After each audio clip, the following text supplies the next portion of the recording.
सोलापूर शहरातील राहत्या घरामध्ये खुंटणखाना चालवणाऱ्या एका महिलेस बोगस गिराहिकास पाठवून खात्री केली आणि सापळा लावून या प्रकाराचा अनैतिक मानवी वाहतूक प्रतिबंध कक्षाने पर्दाफाश केला। पीडितेची सुटका करण्यात आली।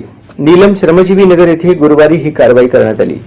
खुंटणखाना चालवणाऱ्या महिलेस अटक करून न्यायालयापुढे उभे केले असता तिला 12 फेब्रुवारीपर्यंत पोलीस कोठडी मिळाली आहे।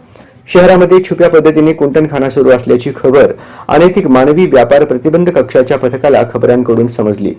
त्यानुसार पोलीस निरीक्षक महादेव राऊत यांनी खबराच्या माहितीनुसार 8 फेब्रुवारी रोजी दुपारी 3:55 नीलम श्रमजीवी नगरातील मार्कंडे चौकात जाऊन संबंधित घरात बोगस गिराईक पाठवून खातरजमा केली। शहानिशा केल्यानंतर सापळा लावून गंगूबाई अण्णाप्पा रोकडे वय 50 या महिलेला अटक केली आहे। या सापळ्यात आढळलेल्या पीडित महिलेची सुटका करण्यात आली। सदर महिला आपल्या स्वतःच्या घरामध्ये पीडितेची पिळवणूक करून तिला वेश्या व्यवसाय करण्यासाठी भाग पाडत असे व तिच्या येणाऱ्या कमाईवर स्वतःची उपजीविका करायची अशी माहिती समोर आली। सदर महिलेला अटक करून न्यायालयापुढे उभे करण्यात आले असता तिला 12 फेब्रुवारीपर्यंत पोलीस कोठडीत ठेवण्याचा आदेश बजावण्यात आला।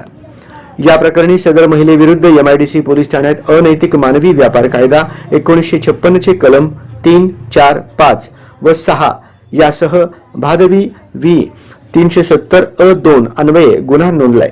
गुन्ह्याचा तपास पोलीस निरीक्षक महादेव राऊत करीत आहेत। पोलीस आयुक्तालयाच्या हद्दीत बेकायदेशीरपणे चालणाऱ्या कुंटणखान्यावर अशाच पद्धतीने यापुढेही कारवाई करण्यात येणार आहे।